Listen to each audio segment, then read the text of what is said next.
شرور أنفسنا ومن سيئات أعمالنا من يهده الله فلا مضل له ومن يضلل فلا هادي له وأشهد أن لا إله إلا الله وأشهد أن محمدا عبده ورسوله أرسله بالهدى ودين الحق ليظهره على الدين كله ولو كره المشركون اللهم صل على محمد وعلى آل محمد كما صليت على إبراهيم وعلى آل إبراهيم إنك حميد مجيد اللهم بارك على محمد وعلى آل محمد كما باركت على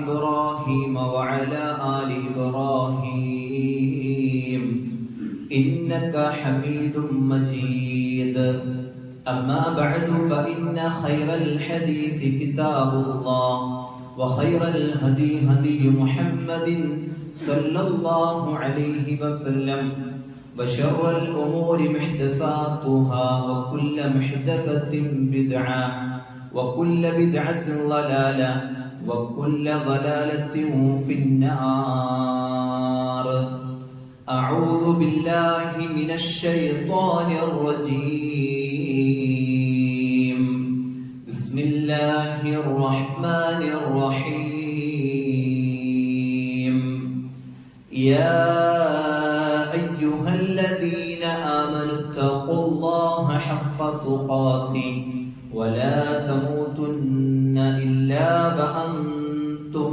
مسلمون يا أيها الناس اتقوا ربكم الذي خلقكم من نفس واحدة وخلق منها زوجها وبث منهما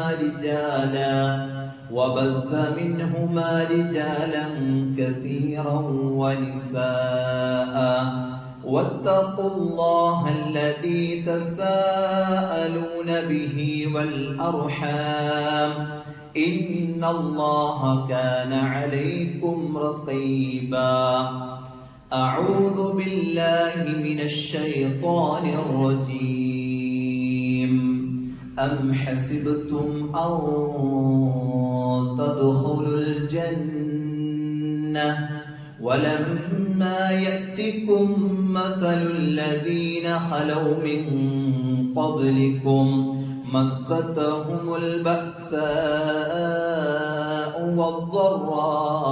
والضراء وزلزلوا حتى يقول الرسول والذين آمنوا معه متى نصر الله ألا إن نصر الله قريب ഏറെ പ്രിയം നിറഞ്ഞ സത്യവിശ്വാസികളെ, വിശ്വാസിനികളെ, സഹോദരങ്ങളെ, സഹോദരിമാരെ, പടച്ച റബ്ബിന്റെ ആജ്ഞാനിർദ്ദേശങ്ങൾ ജീവിതത്തിന്റെ എല്ലാ മേഖലയിലും പാലിച്ച് ഭയപ്പെട്ട് മുത്തഖീങ്ങളായി, മുഖ്ലിസീങ്ങളായി, മുവഹിദീങ്ങളായി ജീവിക്കണമെന്ന് ഉപദേശിക്കുകയാണ്, വസിയ്യത്ത് ചെയ്യുകയാണ്. അല്ലാഹു സുബ്ഹാനഹു വ തആല അത്തരത്തിലുള്ള യഥാർത്ഥ വിശ്വാസികളിൽ നമ്മെ എല്ലാവരെയും ഉൾപ്പെടുത്തി അനുഗ്രഹിക്കുമാറാകട്ടെ. ഒരിക്കൽ മക്കയിലേക്ക് ഒരു മനുഷ്യൻ കടന്നു വരുന്നുണ്ട്. ഇസ്ലാമിന്റെ ആവിർഭാവ കാലഘട്ടത്തിലാണ്. ഇസ്ലാം പ്രവാചകൻ മുഹമ്മദ് മുസ്തഫ സല്ലല്ലാഹു അലൈഹി വസല്ലമയിലൂടെ പ്രചരിപ്പിക്കപ്പെടുന്ന കാലഘട്ടത്തിലാണ് ആ മനുഷ്യൻ കടന്നു വരുന്നത്. മഹാനായ അബൂദർ അൽ-ഗഫാരി റളിയല്ലാഹു അൻഹു അദ്ദേഹമാണ് മക്കയിലേക്ക് പ്രവാചകൻ സല്ലല്ലാഹു അലൈഹി വസല്ലമയെ അറിഞ്ഞുകൊണ്ട് കടന്നു വന്ന് അദ്ദേഹം ആരോടും ഒന്നും സംസാരിക്കാതെ പള്ളിയിൽ വരികയും അലി ഇബ്നു അബീ ത്വാലിബ് റളിയല്ലാഹു അൻഹു അദ്ദേഹത്തെ കാണുകയും അദ്ദേഹത്തെ തന്റെ വീട്ടിലേക്ക് വിളിച്ചു കൊണ്ടുപോയി പിറ്റേ ദിവസം രാവിലെ പള്ളിയിലേക്ക് വീണ്ടും ഈ സ്വഹാബി കടന്നു വരികയും ചെയ്യുന്നു.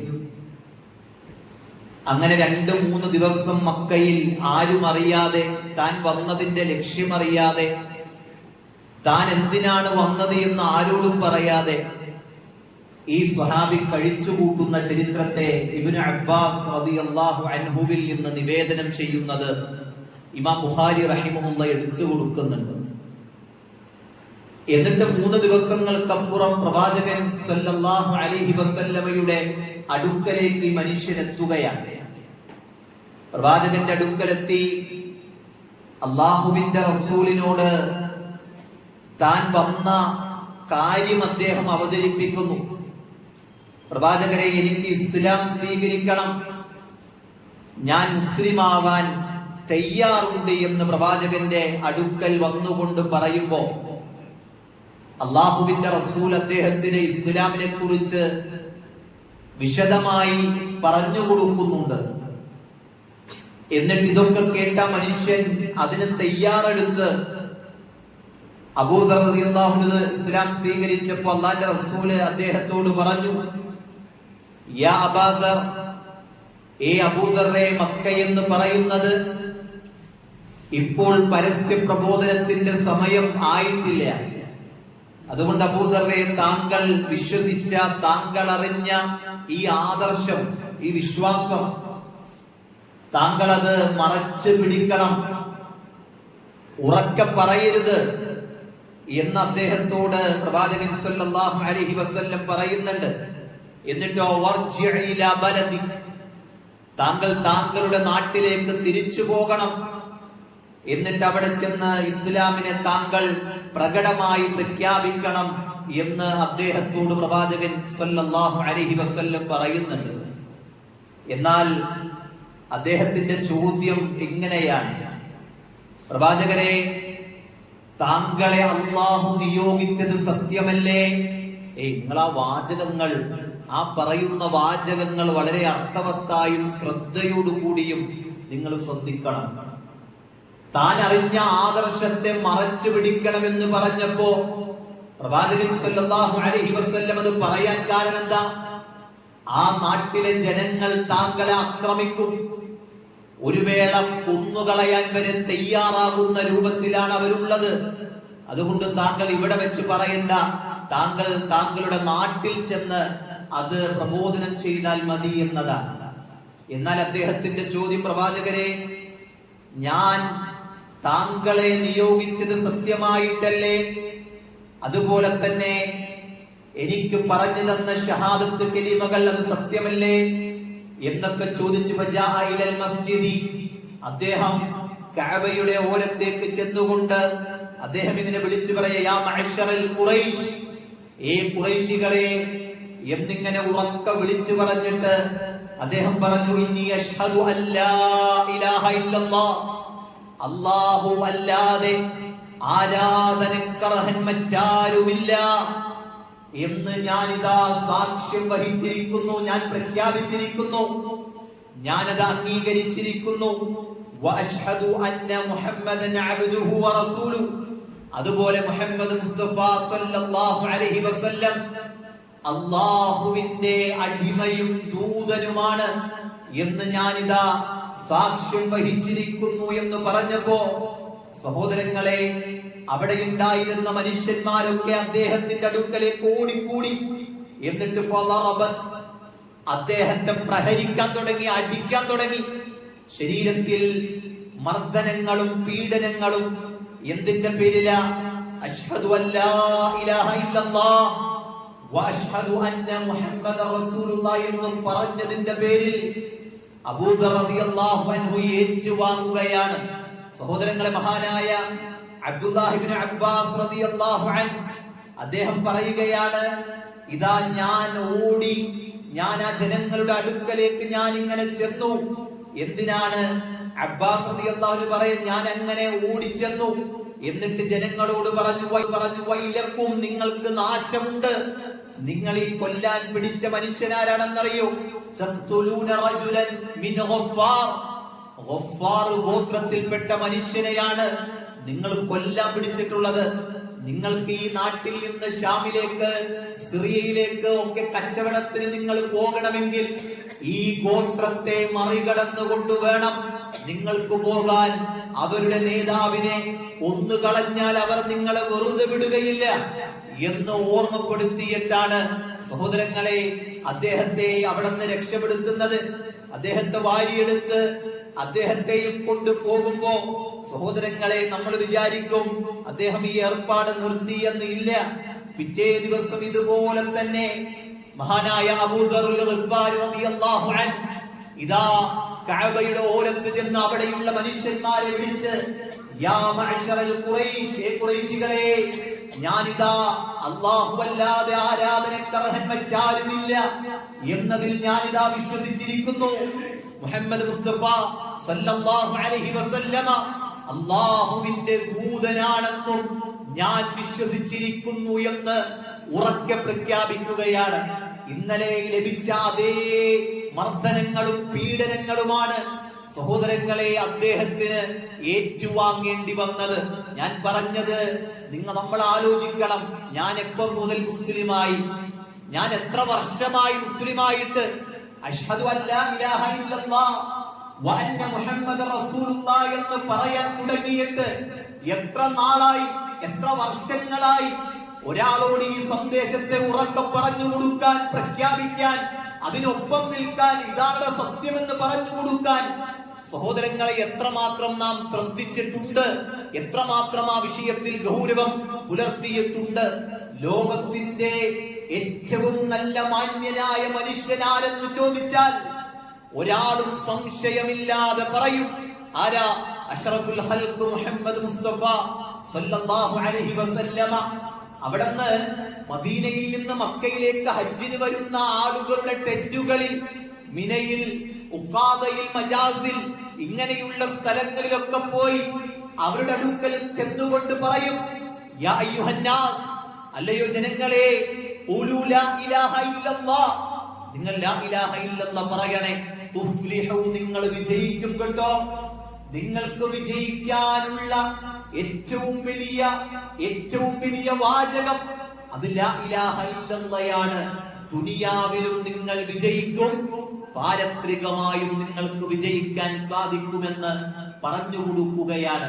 സഹോദരങ്ങളെ, ആ പ്രവാചകൻ സല്ലല്ലാഹു അലൈഹി വസല്ലമ അവരോട് ചോദിക്കുന്നുണ്ട്, അല്ലാഹുവിന് വേണ്ടി എന്നെ സഹായിക്കാൻ നിങ്ങളിൽ ആരാണുള്ളത്? പ്രവാചകൻ സല്ലല്ലാഹു അലൈഹി വസല്ലമ എല്ലാ ടെന്റിലും കയറി ആ മനുഷ്യന്മാരോട് ചോദിക്കുന്നുണ്ട്, നിങ്ങളിൽ ആരാണ് എന്നെ സഹായിക്കാനുള്ളത് എന്നുള്ളതാണ്. സഹോദരങ്ങളെ, പരിശുദ്ധ ഖുർആൻ സൂറത്ത് സുഫിന്റെ ആയത്തുകളിലൂടെ അല്ലാഹു സുബ്ഹാനഹു വ തആല പറയുന്നുണ്ട്, യാ അയ്യുഹല്ലദീന ആമനൂ, അല്ലയോ സത്യവിശ്വാസികളെ, ഹൽ അദുല്ലുകും അലാ തിജാറ, നിങ്ങൾക്കൊരു കച്ചവടത്തെ കുറിച്ച് പറഞ്ഞു തരട്ടെ. അല്ലെ, കച്ചവടം ചെയ്യുന്നവരാ നമ്മൾ. അത് ലാഭമുള്ള കച്ചവടം ഉണ്ട്, നമുക്ക് ചെയ്താലോ എന്ന് ചോദിച്ചാൽ നമ്മൾ പറയും, നീ ഒന്ന് പറയും കേൾക്കട്ടെ, നീ ഒന്ന് പറയ്, ലാഭമുള്ള കച്ചവടമാണെങ്കിൽ നീ ഒന്ന് പറയ് എന്ന് നമ്മൾ ദുനിയാവിലെ കച്ചവടങ്ങളെ കുറിച്ച് നമ്മൾ പറയാറുണ്ട്. വിശുദ്ധ ഖുർആനിൽ അല്ലാഹു സുബ്ഹാനഹു വ തആല ഒരു കച്ചവടത്തെ കുറിച്ച് പറയാ, ആ കച്ചവടത്തിന്റെ ലാഭം, ആ ലാഭം പ്രതീക്ഷിച്ചുകൊണ്ടായിരിക്കണം ഞാനും നിങ്ങളും ഓരോരുത്തരും ഇവിടെ ജീവിക്കേണ്ടത്. എന്താ ലാഭം? അല്ലാഹു സുബ്ഹാനഹു വ തആല പറയാ, അലാ തിജാറത്തിൻ തുജീകും മിൻ അദാബിൻ അലീം, വേദനാജനകമായ നരകത്തിന്റെ ശിക്ഷയിൽ നിന്ന് നിങ്ങളെ രക്ഷപ്പെടുത്തുന്ന കച്ചവടമാണത്. ആ കച്ചവടത്തെ കുറിച്ച് ഞാൻ നിങ്ങൾക്ക് അറിയിച്ചു തരട്ടെയോ? എന്നിട്ട് അല്ലാഹു പറയാ, തുഅ്മിനൂന ബില്ലാഹി വറസൂലിഹി, അല്ലാഹുവിൽ വിശ്വസിക്കുക, അവിടുത്തെ റസൂലിൽ നിങ്ങൾ വിശ്വസിക്കുക. അവിടെ കൊണ്ട് നിർത്തില്ല എങ്കിൽ സുഖായിരുന്നു. ഇവിടെ ഇരിക്കുന്ന ഓരോരുത്തർക്കും പറയാൻ പറ്റും, ഞാൻ അല്ലാഹുവിൽ വിശ്വസിച്ചിട്ടുണ്ട്, ഞാനിതാ മുഹമ്മദ് മുസ്തഫ സല്ലല്ലാഹു അലൈഹി വസല്ലമയിൽ വിശ്വസിച്ചിട്ടുണ്ട്. അതുകൊണ്ട് നിർത്തിയില്ലെന്ന് പറയാ, വതുജാഹിദൂന ഫീ സബീലില്ലാഹി ബിഅംവാലിക്കും വഅൻഫുസിക്കും. നിങ്ങളുടെ സമ്പത്ത് കൊണ്ട്, നിങ്ങളുടെ ശരീരം കൊണ്ട് അല്ലാഹുവിന്റെ മാർഗത്തിൽ നിങ്ങൾ ധർമ്മസമരത്തിൽ ഏർപ്പെടുക, ജിഹാദിൽ ഏർപ്പെടുക. ആ വാചകത്തിൽ നിന്ന് തന്നെ കിട്ടും, ജിഹാദ് എന്ന് പറഞ്ഞാല് കൊല്ലുക എന്നത് മാത്രല്ല. കാരണം എന്താ, നിങ്ങളുടെ സമ്പത്ത് കൊണ്ട് ജിഹാദിൽ ഏർപ്പെടാ. പൈസ കൊണ്ട് തലക്കടിക്കാനാണോ? അല്ലല്ലോ.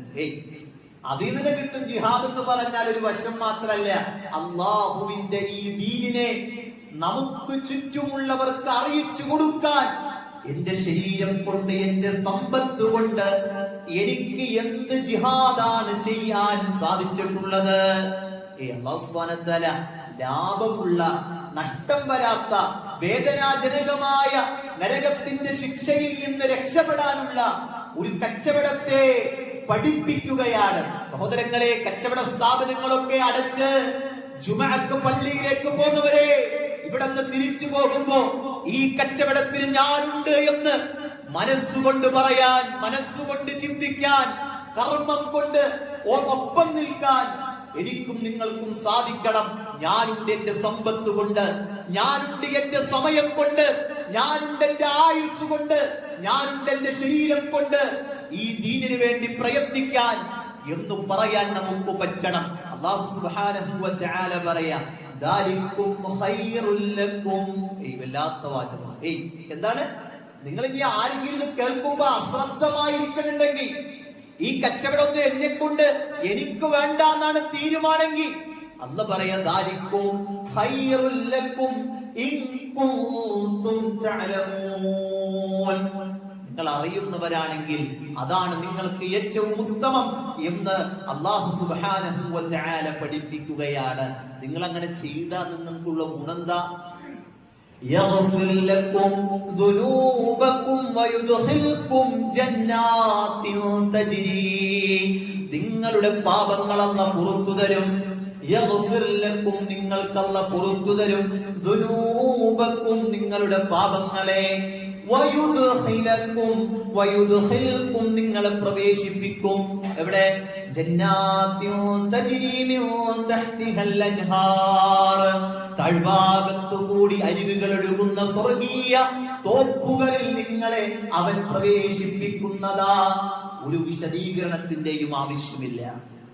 ഒരു നിലക്കും കുറേയധികം സംസാരിക്കേണ്ട വാദിഹായ, വ്യക്തമായ, ഫസാഹത്തുള്ള, വളരെ കൃത്യമായ വാചകങ്ങൾ അല്ലാഹു സുബ്ഹാനഹു വ തആല പറയാ. ആ ആയത്ത് അവസാനിപ്പിക്കുമ്പോൾ അല്ലാഹു പറഞ്ഞു, ദാലിക്കൽ ഫൗസുൽ അദീം. ആ കച്ചവടത്തിൽ ഒപ്പം ചേരലാണ് മഹത്തായ ഭാഗ്യം എന്നുള്ളത്.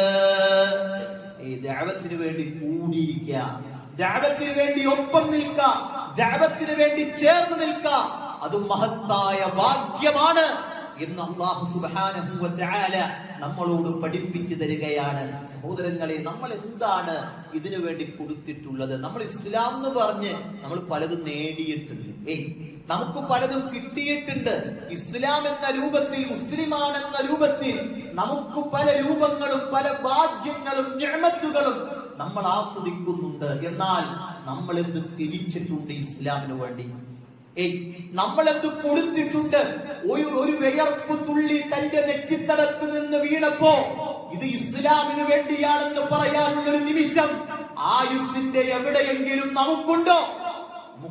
നമ്മൾ ആലോചിക്കണ്ടേ. ഒരു മുള്ളു തറച്ചിട്ടുണ്ട് എന്റെ കാലിൽ, ഞാൻ ഇങ്ങനെ നടന്നപ്പോ എന്ന് പറയാൻ നമുക്കുണ്ട് സഹോദരങ്ങളെ. എന്നിട്ട് പറയാ, മുഹമ്മദ് നബിനെ എനിക്ക് വലിയ ഇഷ്ടാണ്. അല്ലാഹുവിന്റെ റസൂലിനെ മക്കക്കാര് നുബുവത്തിന് മുമ്പ് വിളിച്ചിരുന്ന പേരെന്താ? നമ്മുടെ മക്കൾക്കൊക്കെ നമ്മൾ ഇടാറുണ്ട്, അല്ലമീൻ ഇടാറുണ്ട് ഇല്ലേ? അല്ലമീൻ എന്ന് പേര് വിളിക്കാറുണ്ട്. പിന്നീട് ആ പ്രവാചകനെ ഭ്രാന്തനെന്നും സ്വാഹിറെന്നും ചെമ്മാടിയെന്നും തന്റെ കുടുംബക്കാരെ തമ്മിൽ അകറ്റിയവനെന്നും മഹല്ലുകളെ തമ്മിൽ അകറ്റിയവനെന്നും ചീത്ത പറയുന്നിടത്തേക്ക് എത്തിക്കപ്പെടാനുള്ള കാരണം എന്താ? സഹോദരങ്ങൾ ആലോചിക്കട്ടെ. അല്ലാഹുവിന്റെ റസൂലിനോട് വന്നുകൊണ്ടവര് പറഞ്ഞു, പ്രവാചകരെ, മുഹമ്മദേ, അവർക്ക് നമുക്ക് പ്രവാചകനല്ലല്ലോ. മുഹമ്മദേ, താങ്കൾ ഈ ദഅവത്ത് നിർത്തിക്കഴിഞ്ഞാൽ വലിയ കൊട്ടാരങ്ങൾ നൽകാം, സമ്പത്ത് നൽകാം, നല്ല കുടുംബിനിയെ വിവാഹം ചെയ്തു തരാം, സൗന്ദര്യമുള്ള പെണ്ണിനെ തരാം, വലിയ കച്ചവടങ്ങൾ നൽകാം, സമ്പത്തിന്റെ കൂമ്പാരങ്ങൾ നൽകാം. എന്ത് ചെയ്യണം?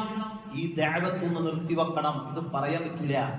ഇതൊന്ന് നിർത്തിവെക്കണം പ്രവാചകരെ എന്ന് പറയുമ്പോ മുഹമ്മദ് നബി സല്ലല്ലാഹു അലൈഹി വസല്ലമ ആ ഭൗതിക ലോകത്തിന്റെ സൗകര്യങ്ങളെ ഒന്നും ആഗ്രഹിച്ചില്ല. അതൊക്കെ ത്യജിച്ചു. എന്നിട്ടാ അന്നുകാലികൾ ഭക്ഷണം കഴിക്കണ പോലെ പച്ചിലയും പച്ചവെള്ളവും മാത്രം കുടിച്ച അല്ലാഹുവിന്റെ റസൂല് ശഅബ് ബിൻ ത്വാലിബിന്റെ മലഞ്ചെരിവിൽ അല്ലാഹുവിന്റെ റസൂല് കഴിച്ചു കൂട്ടിയത് സ്വഹാബത്ത് പറഞ്ഞില്ലേ, കന്നുകാലികൾ കാഷ്ടിക്കും പോലെ ഞങ്ങൾ കാഷ്ടിച്ചു പോയി. നിങ്ങൾ ആലോചിച്ചു, എന്ത് ത്യാഗ! അഷ്റഫുൽ ഖൽഖ് മുഹമ്മദ് മുസ്തഫ സല്ലല്ലാഹു അലൈഹി വസല്ലമ അല്ലേ, പ്രവാചകന് സ്വർഗ്ഗോറപ്പ. എന്നിട്ടും ആ പ്രവാചകൻ എന്തിനെ ഈ ദീനിനു വേണ്ടി പരിശ്രമിച്ചു? ആ പ്രവാചകന്റെ ഒപ്പം നടന്ന സ്വഹാബത്ത് എന്തിനാ ഈ ദീനിനു വേണ്ടി പരിശ്രമിച്ചേ? നിങ്ങൾ ആലോചിച്ചു. സ്വഹാബി ചരിത്രത്തിൽ കാണാം, മഹാനായ സ്വഹാബിയാണ്, 2 പുതപ്പിന്റെ ഉടമ എന്നറിയപ്പെടുന്ന സ്വഹാബിയാണ്. എന്ന് പറയുന്ന സ്വഹാബിയാണ്. അദ്ദേഹത്തിന്റെ ശരിക്കുള്ള പേര് അബ്ദുള്ള എന്നാണ്. അദ്ദേഹത്തിന്റെ അമ്മാവന്റെ കൂടെയാണ് അദ്ദേഹം ഇസ്ലാമിൽ പ്രവേശിക്കുന്നതിന് മുമ്പ് ജീവിച്ചിരുന്നത്. എന്നാൽ ഇസ്ലാം ആശ്ലേഷിച്ചപ്പോൾ യതീമായ ആ മനുഷ്യനെ തന്റെ അമ്മാവൻ വീട്ടിൽ നിന്ന് ഒഴിവാക്കി. എല്ലാം പിടിച്ചെടുത്ത് അദ്ദേഹത്തെ ഒഴിവാക്കുകയാണ്. കൊടുത്തത് ഒരു പുതപ്പ് മാത്രമാണ്. ആ പുതപ്പ് മുറിച്ച് ഒന്ന് അടിയുടപ്പായും ഒന്ന് പുതച്ചുകൊണ്ടുമാണ് അള്ളാഹുവിന്റെ റസൂലിന്റെ അടുക്കലേക്ക് ഈ സ്വഹാബി കടന്നു വരുന്നത്. ഇതിന്റെ പേരില എല്ലാം തിരിച്ച് ഈ 2 പുതപ്പുമായി മാത്രം അദ്ദേഹം കടന്നു വരാനുള്ള കാരണം ഇസ്ലാമിന്റെ പേരില. അദ്ദേഹം തബൂക്ക് യുദ്ധത്തിൽ മരണപ്പെടുന്ന സമയത്ത് സഹോദരങ്ങളെ, അള്ളാഹുവിന്റെ റസൂല് ആ സ്വഹാബിക്ക് വേണ്ടി പ്രാർത്ഥിക്കുന്നുണ്ട്. അല്ലാഹുമ്മ ഇന്നി അംസൈതു അൻഹു റാദിയ ഫർളി അൻഹു. അല്ലാഹുവേ, ഞാൻ ഇദ്ദേഹത്തിന്റെ വിഷയത്തിൽ തൃപ്തനാണ്, അല്ലാഹുവേ നീയും തൃപ്തിപ്പെടണേ എന്ന് ഈ മനുഷ്യന്റെ ജനാസയെ മുമ്പിൽ വെച്ച് അല്ലാഹുവിന്റെ റസൂൽ പ്രാർത്ഥിക്കുമ്പോ മഹാനായ അബൂബക്കർ സിദ്ദീഖ് റളിയല്ലാഹു അൻഹു പറയുന്നുണ്ട്. എന്താണ് അദ്ദേഹം പറഞ്ഞറിയോ? അദ്ദേഹം ഫവല്ലാഹി ലവദത്തു, അല്ലാഹ് തന്നെ സത്യം, ഞാൻ ആഗ്രഹിച്ചു പോയി. എന്താണ് ആഗ്രഹം അദ്ദേഹത്തിന്റെ? അന്നീ മക്കാനഹു, ഞാൻ ആ സ്ഥലത്ത് ഞാനായിരുന്നെങ്കിൽ എന്ന് ഞാൻ ആഗ്രഹിച്ചു പോയി. അദ്ദേഹത്തെക്കാൾ നേരത്തെ ഇസ്ലാം സ്വീകരിച്ച വ്യക്തിയാണ്. എന്നാൽ പോലും ഞാൻ ആഗ്രഹിച്ചത് അല്ലാഹുവിന്റെ റസൂലിന്റെ പ്രാർത്ഥന വന്നപ്പോ ആ മനുഷ്യൻ ഞാനായിരുന്നെങ്കിൽ എന്ന് ഞാൻ ആഗ്രഹിച്ചു പോയി. മഹാനായ അബ്ദുല്ലാഹി ഇബ്നു മസ്ഊദ് റളിയല്ലാഹു അൻഹു പറയുന്നുണ്ട്, വദത്തു അന്നി വല്ലാഹി സാഹിബുൽ ഖബർ, ഈ ഖബറിന്റെ ഉടമ ഞാനായിരുന്നെങ്കിലെന്ന് ഞാൻ ആഗ്രഹിച്ചു പോയി. സഹോദരങ്ങളെ, എന്തേ കാരണം? ഇസ്ലാമിന് വേണ്ടി തിരിച്ചപ്പോ അല്ലാഹ് തൃപ്തിപ്പെട്ടു, അള്ളാഹുവിന്റെ റസൂൽ അദ്ദേഹത്തെ തൃപ്തിപ്പെട്ടു എന്നുള്ളതാണ് അല്ലേ? ദുനിയാവിന്റെ എല്ലാ സൗകര്യങ്ങളെയും വലിച്ചെറിയാൻ അവര് തയ്യാറായി എന്നുള്ളതാണ്. നോക്കേ, മഹാനായ സുഹൈബ് റൂമി റളിയല്ലാഹു അൻഹു അദ്ദേഹത്തിന്റെ ആ ഒരു വിഷയത്തിൽ മാത്രം ഒരു ആയത്ത് പരിശുദ്ധ ഖുർആനിൽ ഇറങ്ങിയിട്ടുണ്ട്. ومن الناس من يشري نفسه ابتغاء مرضات الله والله رؤوف بالعباد. ومن الناس, ജനങ്ങളുടെ കൂട്ടത്തിലുണ്ട് ചിലർ. എന്താണ് അവരുടെ പ്രത്യേകത എന്നറിയോ? മയ്യശ്രീ നഫ്സഹു, അല്ലാഹുവിന്റെ പ്രീതിയെ തേടിക്കൊണ്ട് സ്വന്തം ആത്മാവിനെ അവൻ വിൽക്കുന്നതാണ്. അല്ലാഹുവിന്റെ പ്രീതിയാണ് അവർക്ക് മുഖ്യം. മക്കയിൽ നിന്ന് മദീനയിലേക്ക് യാത്ര പുറപ്പെട്ട സുഹൈബ് റൂമി റളിയല്ലാഹു അൻഹുവിനെ ഖുറൈശികൾ ഇങ്ങനെ തടഞ്ഞു വെക്കാം. മക്കയിലെ മുശ്രിക്കുകൾ തടഞ്ഞു വെക്കാം. എന്തിനാ? താങ്കൾക്ക് വേണമെങ്കിൽ പോകാം, പക്ഷെ കച്ചവട സാധനങ്ങളൊന്നും കൊണ്ടുപോകാൻ ഞങ്ങൾ സമ്മതിക്കൂല, സമ്പത്ത് കൊണ്ടുപോകാൻ ഞങ്ങൾ സമ്മതിക്കൂല. അദ്ദേഹം അവരോട് ചോദിച്ചു, ഈ സമ്പത്തും ഈ കച്ചവട ചരക്കുകളും നിങ്ങൾക്ക് നൽകിയാൽ നിങ്ങൾ എന്നെ വിടുമോ? അവര് പറഞ്ഞു, താങ്കൾ മാത്രം വിടുന്ന ഞങ്ങൾക്ക് കുഴപ്പമൊന്നുമില്ല. അദ്ദേഹത്തിന്റെ മറുപടി എന്തെന്നറിയോ?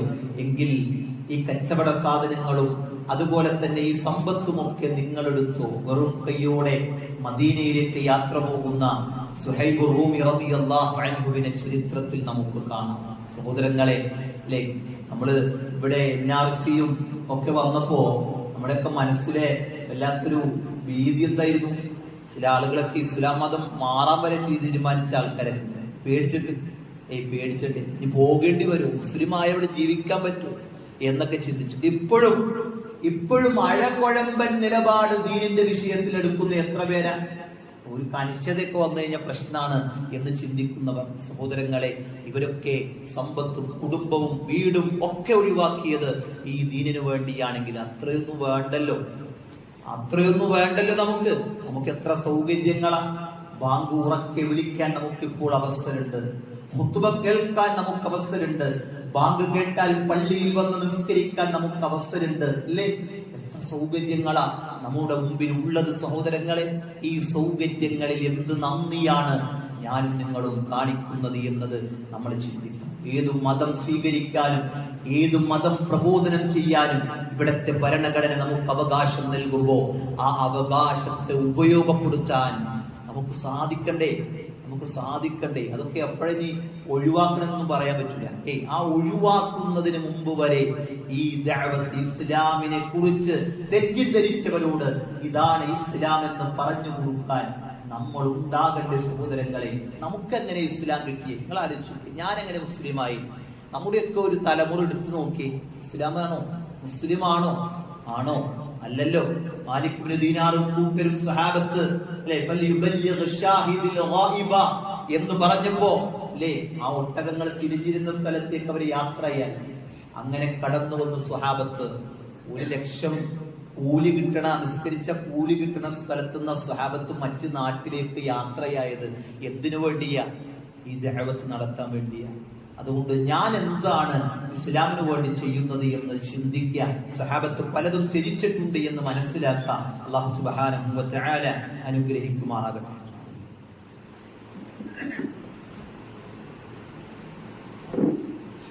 അൽഹംദുലില്ലാഹി റബ്ബിൽ ആലമീൻ വസ്സലാത്തു വസ്സലാമു അലാ റസൂലിൽ അമീൻ വഅലാ ആലിഹി വസ്വഹ്ബിഹി അജ്മഈൻ. അമ്മാ ബഅദ്. أعوذ بالله من الشيطان الرجيم. بسم الله الرحمن الرحيم. يا أيها الذين آمنوا اتقوا الله حق تقاته ولا تموتن إلا وأنتم مسلمون. അല്ലാഹുവിന്റെ ആജ്ഞാനിർദ്ദേശങ്ങൾ ജീവിതത്തിന്റെ എല്ലാ മേഖലയിലും പാലിച്ച് ഭയപ്പെട്ട് ജീവിക്കണമെന്ന് ഓർമ്മപ്പെടുത്തുകയാണ്, ഉപദേശിക്കുകയാണ്. സഹോദരങ്ങളെ, പരിശുദ്ധ ഖുർആനിൽ അല്ലാഹു സുബ്ഹാനഹു വ തആല ചോദിക്കുന്ന ഒരു ചോദ്യമുണ്ട്. അം ഹസിബതും അൻ തദ്ഖുലുൽ ജന്ന, നിങ്ങൾ വെറുതെ സ്വർഗ്ഗത്തിൽ പോകാമെന്ന് വിചാരിച്ചിട്ടുണ്ടോ? ഈ ആയത്ത് കേൾക്കുമ്പോ നമ്മൾ മറുപടി പറയാ എന്താണ്? വെറുതെ സ്വർഗ്ഗത്തിൽ പോകാൻ എന്തായാലും പറ്റൂല, പണിയെടുക്കണം. പക്ഷെ ഈ ആയത്ത് ആർക്കാണ് അവതരിച്ചത്? നോക്കിയേ, അമ്മാറും യാസിറും സുമയ്യയും റളിയല്ലാഹു അൻഹും അജ്മഈൻ ശത്രുക്കളുടെ പീഡനങ്ങൾ ഇങ്ങനെ ഏൽക്കാം. ബിലാൽ റളിയല്ലാഹു അൻഹു അടക്കമുള്ളവർ അല്ലെ, അമ്മാർ റളിയല്ലാഹുവിന്റെ ശരീരത്തിലേക്ക് ചൂടുള്ള ഇരുമ്പിന്റെ ആയുധങ്ങൾ ഇങ്ങനെ ശരീരത്തിലേക്ക് ചേർത്ത് വെക്കണുണ്ട്. ആ ആയുധത്തിന്റെ ചൂട് എങ്ങനെ ആകണമെന്നറിയോ? ആ മാംസത്തിൽ നിന്ന് പുറത്തു വരുന്ന നീര് വീണിട്ടാണ്. പച്ച ശരീരത്തിലേക്ക് നല്ല ചൂടുള്ള ഇരുമ്പിന്റെ ഓരോ സാധനങ്ങൾ ഇങ്ങനെ ചേർത്ത് വച്ചിട്ടാണ് അവർ പ്രയാസപ്പെടുത്തുന്നത്. സുമയ്യ റളിയല്ലാഹു അൻഹയെ അവിടത്തെ ഗുഹ്യാവയവത്തിൽ ആയുധം കയറ്റി ഇറക്കി കൊന്നുകളഞ്ഞില്ലേ? കൊന്നുകളഞ്ഞില്ലേ? നിങ്ങൾ ആലോചിച്ചു. അതേപോലെ തന്നെ 2 ഒട്ടകത്തിന്റെ ശരീരത്തിൽ 2 കാലുകൾ കെട്ടി ഒട്ടകങ്ങളെ വിപരീത ദിശകളിലേക്ക് അവര് ആട്ടിത്തെളിക്കണം, അല്ലെ? 2 ഒട്ടകത്തിന്റെ ശരീരത്തിൽ കാലിങ്ങനെ കെട്ട, ഒരു കാലിവിടെ ഒരു കാലി ഒട്ടകത്ത്. നിങ്ങൾ ആലോചിച്ചു, ആ ഒട്ടകം ഇങ്ങനെ നടക്കാം അങ്ങോട്ടും ഇങ്ങോട്ടും. ആ നടക്കുമ്പോഴൊക്കെ അവരുടെ വേദന എത്രയായി. ഈ സമയത്ത് അല്ലാഹുവിന്റെ റസൂല് ഈ പീഡനങ്ങളൊക്കെ ഇവർക്ക് ഏൽക്കേണ്ടി വരുന്ന സമയത്ത് ഇതിന്റെ അടുക്കിലൂടെ പോകുമ്പോഴാ അല്ലാഹുവിന്റെ റസൂലെ, ഞങ്ങൾക്ക് സഹായം വരാറായിട്ടില്ല റസൂലെ, ഞങ്ങൾക്ക് അല്ലാഹുവിന്റെ സഹായമില്ലേ എന്ന് ചോദിക്കുമ്പോഴാ പരിശുദ്ധ ഖുർആനിലെ ആയത്തിറങ്ങണേ. ഏതായത്ത്? അം ഹസിബതും അൻ തദ്ഖുലുൽ ജന്ന, വെറുതെ സ്വർഗത്തിൽ പോകാമെന്ന് നിങ്ങൾ വിചാരിച്ചിട്ടുണ്ടോ? എന്നിട്ട് അവർക്ക് പറഞ്ഞു കൊടുക്കണ ആര് ചരിത്രം? കഴിഞ്ഞു പോയ അമ്പിയാക്കളുടെ ചരിത്രം.